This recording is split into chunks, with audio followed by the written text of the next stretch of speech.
Sobat Kontan, jumpa lagi dalam program Insight Kontan TV. Bersama kita telah hadir Pak Markus, apa kabar? Baik, Pak Mas Sandi?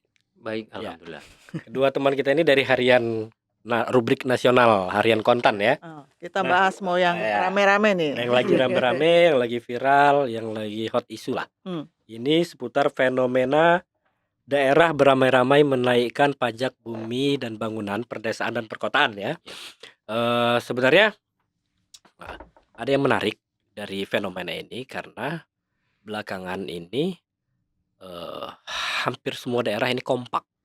Data Kementerian Dalam Negeri itu menyebut ada sekitar 104 daerah menaikkan pajak bumi bangunan dan 20 diantaranya itu naikin di atas 100%. 100%. Di antaranya yang lagi viral kemarin ya Pati ya. Pati, terus Cirebon itu sampai 1000%. Semarang itu 300%. Nah, sebenarnya Kabupaten ya? Sebenarnya kita ingin meneropong fenomena ini dengan menjelaskan apa sih pemicu atau penyebab dari keputusan daerah yang ramai-ramai menaikkan PBB. Karena kita tahu bahwa pemerintah pusat sekarang sedang melakukan efisiensi anggaran, ya kan? Termasuk dana transfer ke daerah itu terkena pemangkasan cukup signifikan. Itu kalau nggak salah nilainya sekitar 50 triliun ya. Ya. Dan tahun depan itu kalau nggak salah dipangkas lagi sekitar 24,6%. Menjadi 600-an ya. 624 triliun dari tahun ini 864 triliun lah Pak. Sisa 200. Nah, sebagai contoh aja Pati itu kena pemangkasan PBB itu sekitar 50,7 miliar. Nah, kita tahu transfer dana transfer ke daerah ini merupakan sumber utama sebenarnya. Sumber utama banyak daerah, artinya banyak, bahkan kalau Komite Pemantau Pelaksanaan Otonomi Daerah KPPOD itu menyebut sekarang ini masih sekitar 60-70% daerah mengandalkan pendapatannya dari transfer pusat ke daerah. Artinya pemangkasan anggaran transfer ke daerah ini akan mengakibatkan menyebabkan ketimpangan fiskal di daerah. Karena daerah punya program pelayanan publik, infrastruktur. Akhirnya yang paling gampang apa? Naikinlah PBB. Nah, sebenarnya gimana nih Pak Markus dari kacamata anggaran makronya nih, anggaran pusatnya nih. Kenapa dan seperti apa? Karena kita tahu bahwa pemangkasan anggaran transfer ini akan berlanjut lagi kan di tahun depan. Ya. Oke. Terima kasih Mas Hafid. Sebenarnya sih gini, apa yang betul disampaikan oleh Mas Hafid bahwa memang pemerintah pusat itu sedang melakukan, katakanlah itu bisa dibilang tuh efisiensi anggaran. Cuman jangan salah, efisiensi anggaran itu khususnya untuk program-program tertentu aja. Nah, kita semua tahu lah bahwa Presiden kita Prabowo Subianto itu punya program-program andalan. Yang salah satu yang dia dengung-dengungkan yang disebut adalah program andalan mereka adalah yang bernama program makan bergizi gratis. Nah, ini tahun ini saja anggarannya kan sekitar 71 triliun. Nah, itu bakal ditingkatkan lagi 2 kali lipat kalau nggak salah, menjadi 140 triliun. Oke. Jangan salah, Tahun depan naik lagi. 2 kali lipat menjadi 335 triliun ya ini ya, sorry ya triliun ya. Itu dengan harapan anggaran tersebut tuh bisa menjangkau semua peserta yang ditargetkan ada 82,6 juta. Itu mulai dari ibu hamil, anak sekolah, balita. Nah, dengan adanya program tersebut, mau nggak mau pemerintah harus katakanlah mengalokasikan kembali anggaran mereka nih. Kira-kira mereka istilahnya mengotak-atik lah. Kira-kira mana nih yang perlu dipangkas. Maka kita dengar waktu awal itu ada namanya efisiensi anggaran. Ya. Efisiensi anggaran itu awal itu membuat banyak kementerian itu pada berkeluh kesah tuh. Mati lampu. Ya, berkeluh kesah tuh mereka semua tuh. Akhirnya banyak program-program yang nggak jalan, ya maksudnya terutama sekali ini ya masalah perjalanan dinas. Itu membuat semuanya itu terimbas semua. Akhirnya satu-satu tuh kementerian itu kelunuan ke DPR.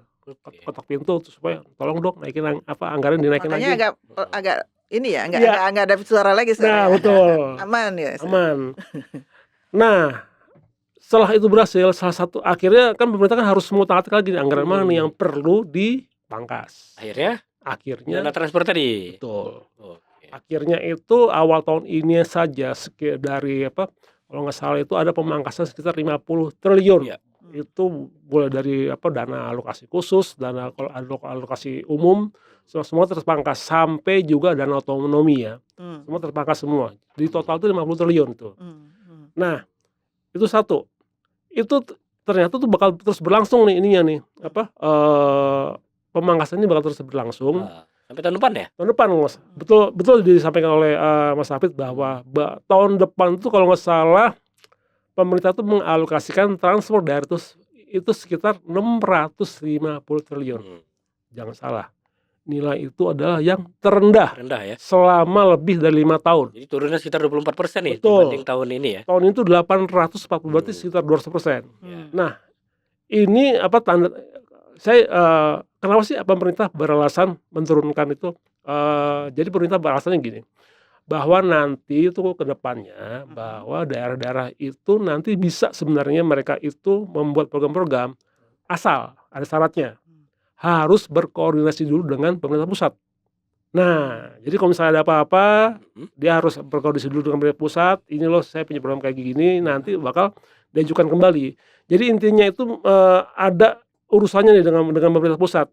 Itu tujuannya apa? Lagi-lagi tadi untuk mengontrol itu. Nah, makanya wajar. Ini kok program apa aja bisa? Sebenarnya bisa. Cuman agak repot Nah, gitu agak ya. repot. Karena apa? Karena bolak-balik ya. Bolak-balik ya. Karena gini, karena memang itu harus tertentu ada aturan juga di otonomi daerah bahwa setiap katakanlah program-program dari pemerintah daerah yang memanfaatkan dana transport daerah, memang itu harus katakanlah itu mengajukan ke sebenarnya sih ke gubernur nih sebenarnya nih. Jadi nggak ada DT2 ya. DT1. Cuman dilala ini nanti kalau nggak salah kemarin ya, jadi ada keputusan dari Kementerian Dalam Negeri bahwa nantinya itu segala kebijakan dari pemerintah daerah itu yang terkait dengan misalnya nih program baru, termasuk juga nih pajak, misalnya mereka mau menaikkan pajak, itu harus di-ACC-kan ke Kementerian Dalam Negeri.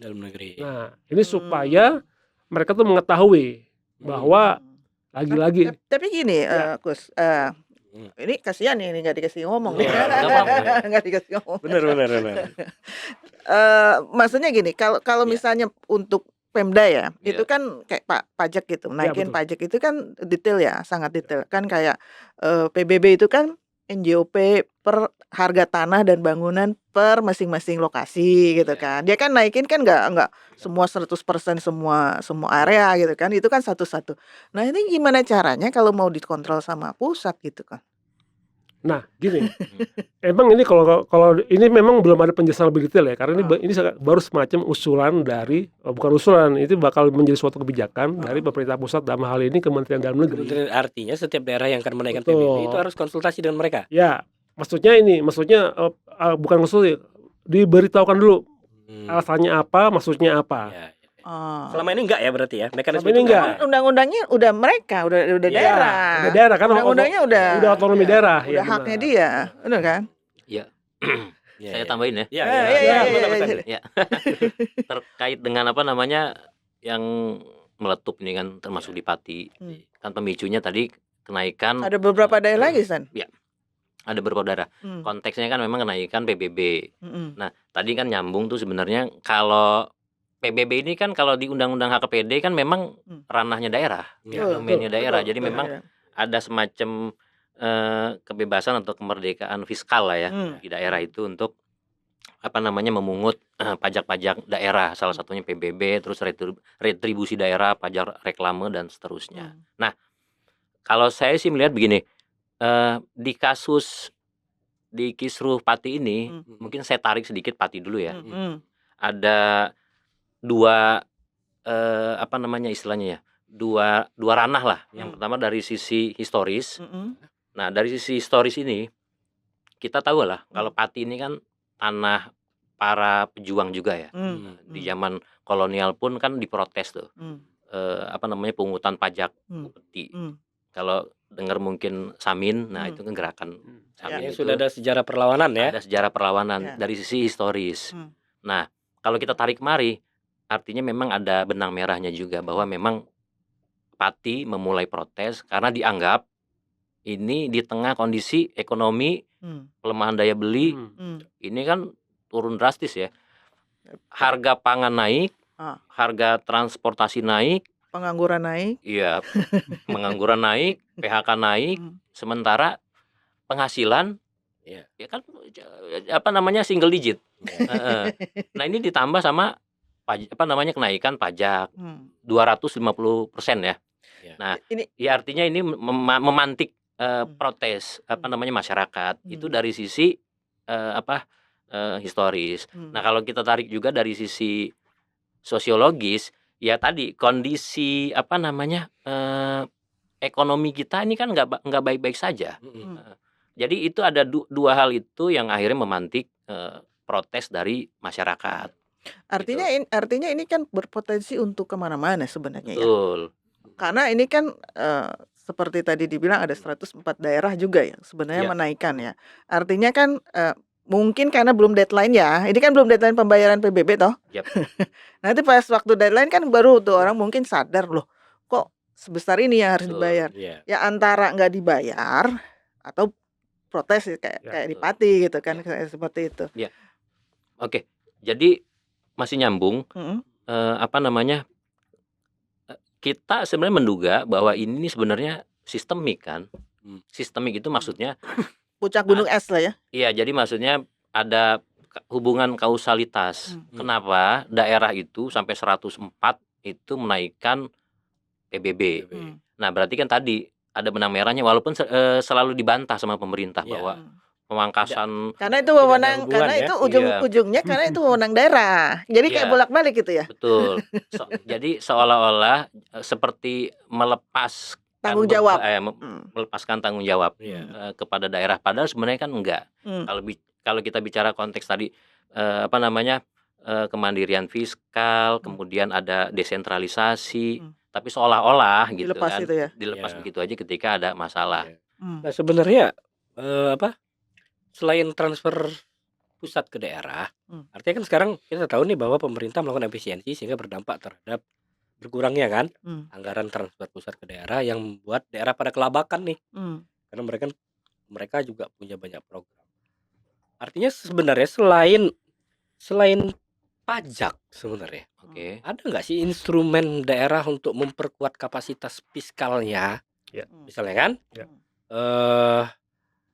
karena kalau melulu ngandelin Pajak PBB maksudnya. pajak PBB ditambah daya beli, artinya momentumnya nggak pas, Ya. daya beli lagi ini, udah deh kalau kayak gini caranya pemerintah daerah udah diem aja nggak usah ngelakuin apa-apa. APBD cuma cukup buat bayar gaji pegawai Iya, iya. misalnya kan. Tapi kalau mereka mau melakukan program-program apa misalnya kan yang terkait dengan pembangunan di daerahnya tersebut, maka mereka juga sebenarnya harus improve dong ya untuk menggali sumber penerimaan. Nah, apakah benar itu Mas Andi Ya. bahwa 60-70% pemerintah daerah kita ini memang masih mengandalkan pendapatannya dari transfer daerah ke daerah? Iya, ke daerah. Ya memang benar, nggak salah. Karena apa?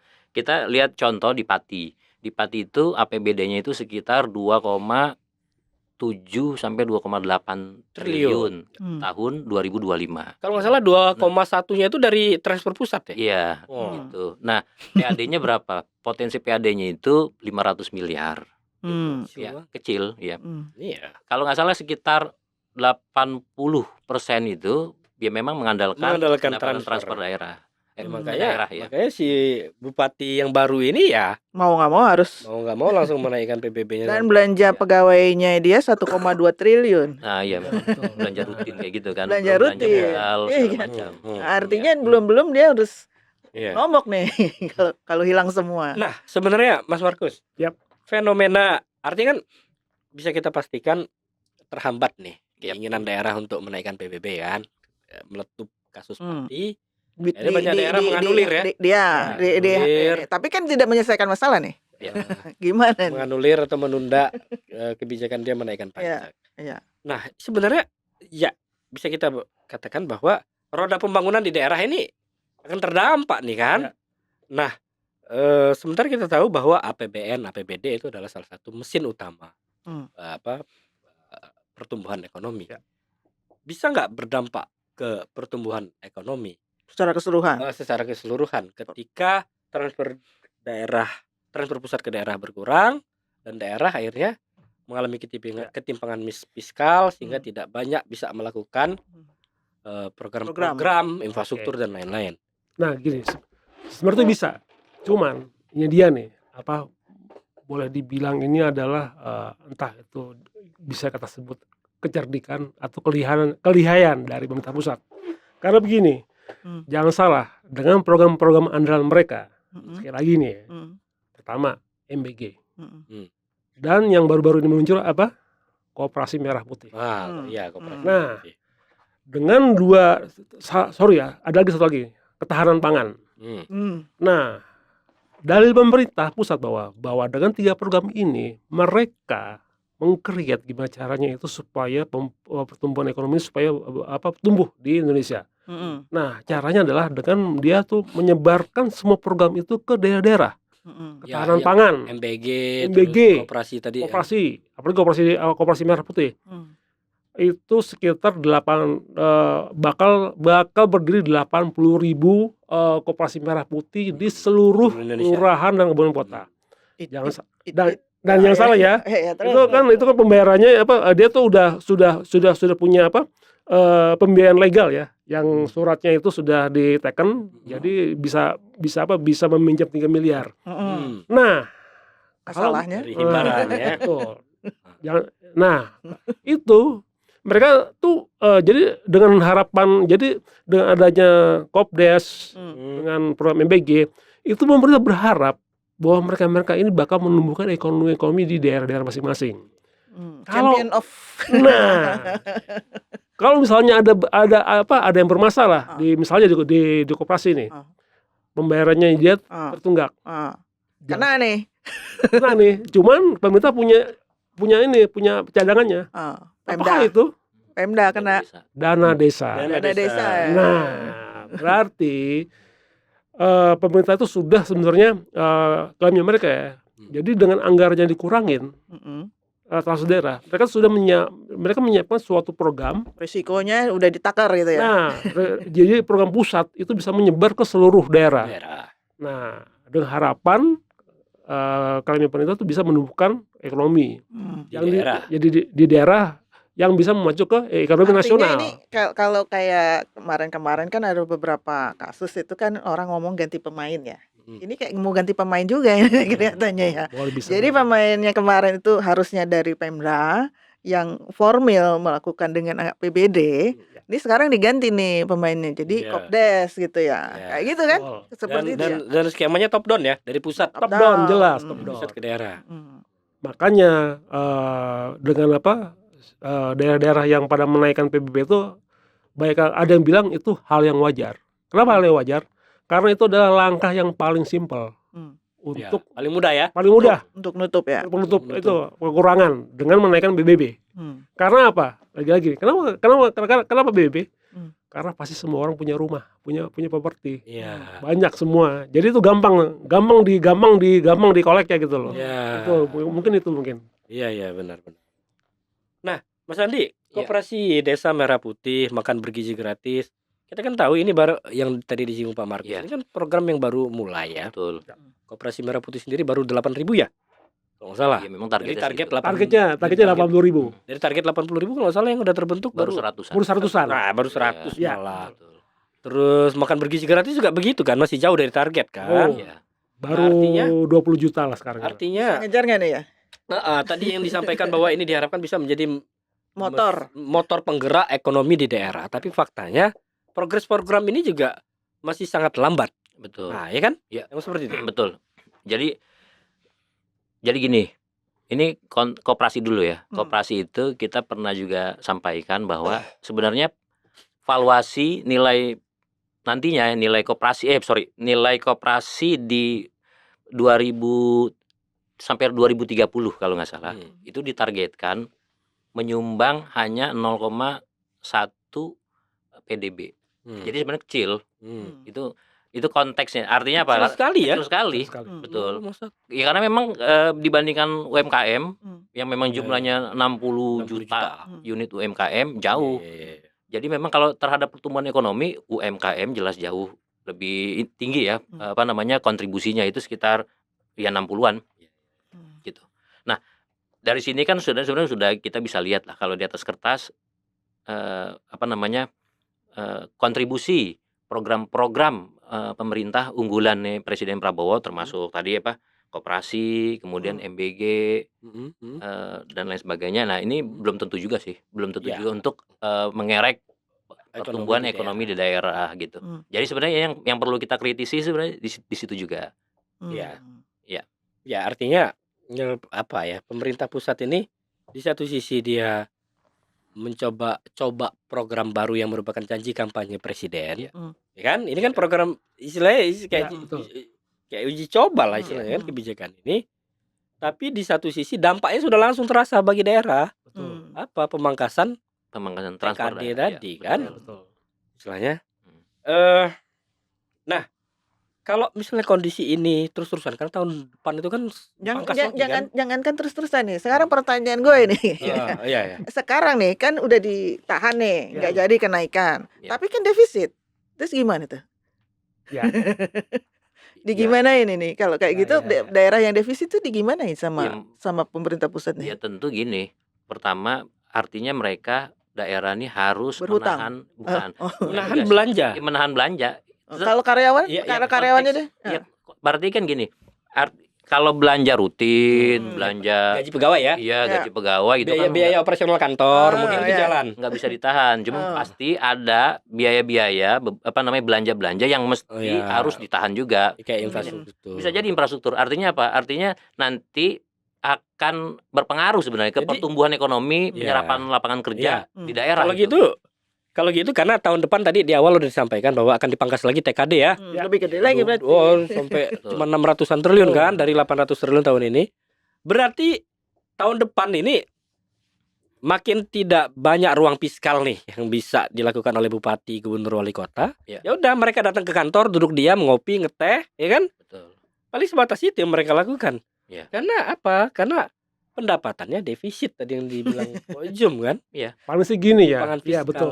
Karena ini mungkin salah satu kendala yang sangat serius nih bagi daerah-daerah yang katakanlah tidak mempunyai potensi Nah itu yang aku katakan sumber tadi. daya alam terutama. Ya kan banyak Dan itu jumlahnya Betul. banyak. Banyak. Lain cerita Mungkin daerah ya, Kalimantan, betul, oke lah, atau oke lah. Sumatera, Yang sebagian. terus, ya. Lain cerita dengan Jakarta. ya kayak Jakarta, kayak Kalimantan yang dia punya sumber daya melimpah gitu Punya kan. tambang, Nah, kayak perkebunan. Pati yang lainnya yang Berapa persen tadi? berkoar-koar itu kan. Itu memang harus mereka tuh harus punya berkreasi nih mereka nih. Iya. Memang sih kalau lihat dari PAD itu memang kan nggak hanya PBB aja. Dia kan ada beberapa juga tuh beberapa Iya. yang Ditambahin naik lagi nanti. Bisa dibilang ya Pak Markus, Betul. Pati ini kayak daerah minus ya. daerah Iya. Artinya tadi berapa? 200-an triliun, 2,7. 2,7 triliun, 2,1-nya dari transfer pusat. Betul. Hanya 500 miliar kan? PAD Iya. mereka ya. Jadi artinya PAD-nya. ini daerah memang nggak kering nih. Hmm. Pertaniannya kita tahu di Jawa Tengah kan. Hmm. Pertanian juga udah menyusut. Hmm. Istilahnya nggak punya pelabuhan, nggak punya perkebunan, nggak punya tambang, Ya.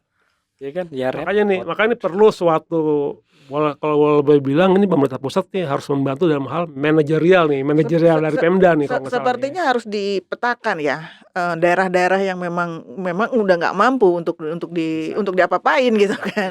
Karena ya tadi itu hampir 90% ya datang dari transfer daerah pusat ya.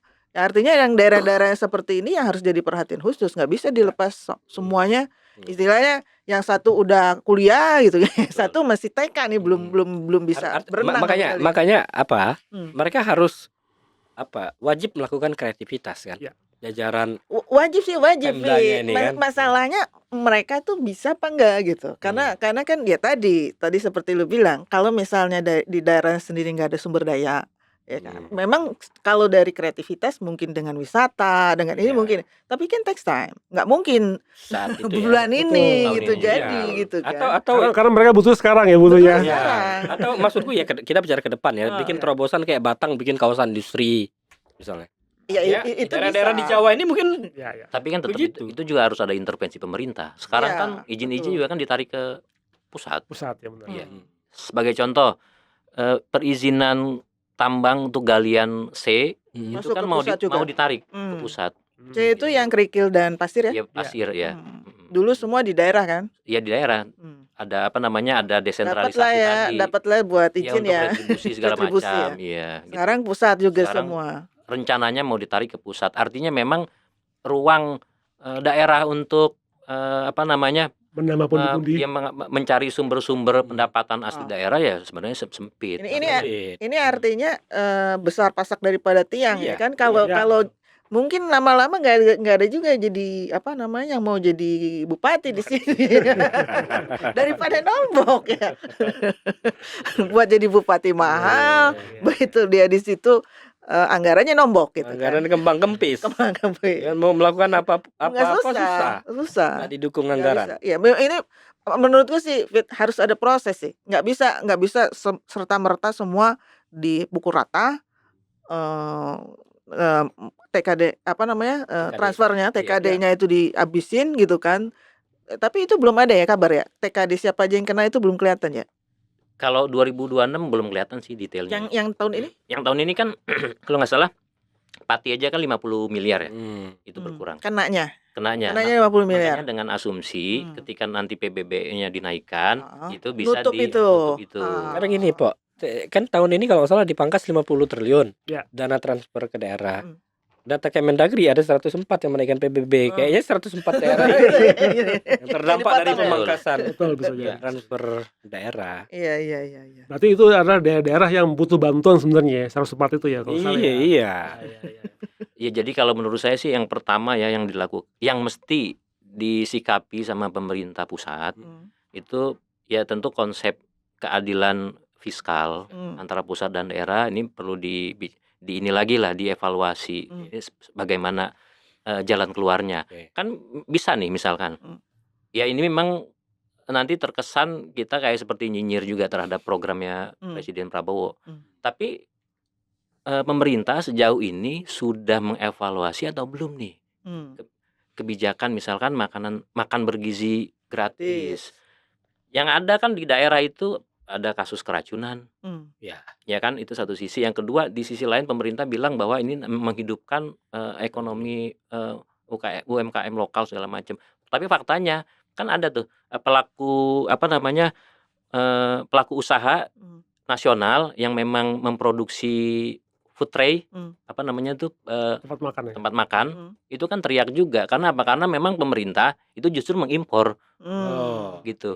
Artinya kan sebenarnya kan cita-cita untuk menghidupkan perekonomian daerah ya artinya nggak tercapai gitu. Jadi harus pemerintah mestinya legowo mengevaluasi deh. Ini kan tahun depan itu kan 335 triliun kalau nggak salah kan anggarannya. Itu rasanya memang terlalu berat bagi fiskal. Makanya yang dikorbankan tadi transfer daerah dengan harapan 335 itu kan mengalir ke daerah. Tapi itu kan itu di atas kertas. Kita nggak tahu dan itu kan tidak secara langsung lewat MBG ya diterima sama daerah. Maksudnya daerah itu tidak punya keleluasaan untuk menentukan diskresi segala macam penggunaan anggaran kan enggak gitu. Ini kalau menurut saya itu yang mesti dilakukan pemerintah tadi mengevaluasi deh gitu. Sampai detik ini sebenarnya terserah berapa sih?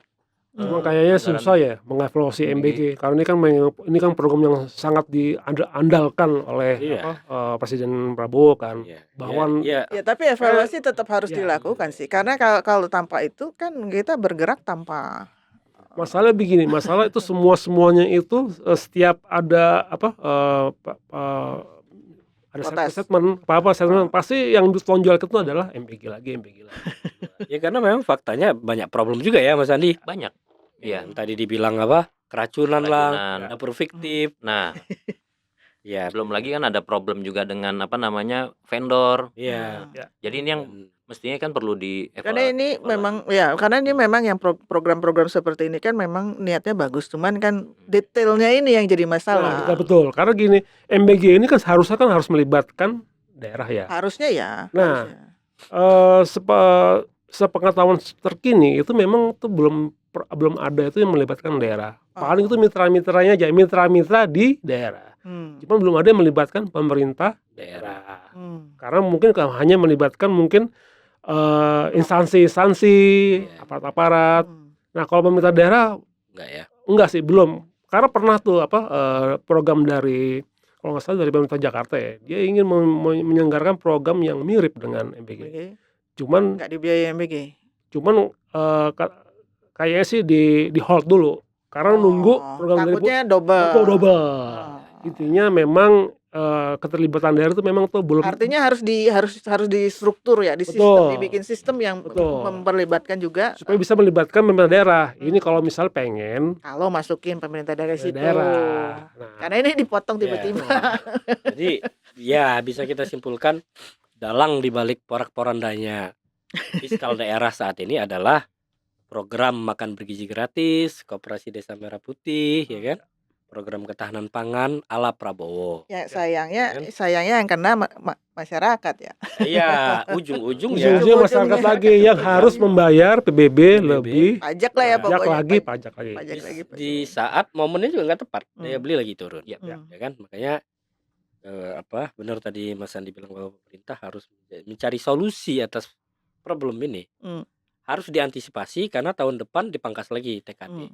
Jangan kemudian nanti muncul lagi fenomena ini lebih besar. Nanti muncul lagi fenomena pati di daerah-daerah lain. Ya kan di Bone udah mulai. Kan?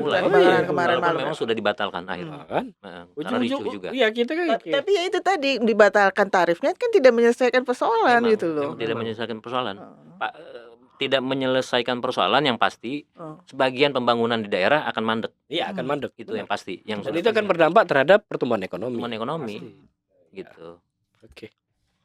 Baik. Ya. Sobat Kontan, diskusi yang menarik telah kita lalui bersama Mas Sandi, Pak Markus dan Pak Ujum. Kita banyak mendapatkan insight baru ya seputar fenomena maraknya daerah atau daerah yang beramai-ramai menaikkan PBB. Oh, rupanya dalangnya dari awal udah dibongkar sama Pak Markus. Ya pokoknya nggak jauh-jauh dari program janji kampanye Pak Prabowo lah. Daerah menjerit. Kan sehingga mereka serba salah naikin PBB di demo. Akhirnya dibatalin deh. Sekarang mereka mungkin daerah ini lagi pada puyeng nih kalian, bupati udah nggak punya banyak uang mereka untuk melakukan program-program. Baik, Sobat Kontan, cukup sampai di sini podcast kita. Nantikan episode podcast berikutnya. Salam Kontan. Salam. Salam.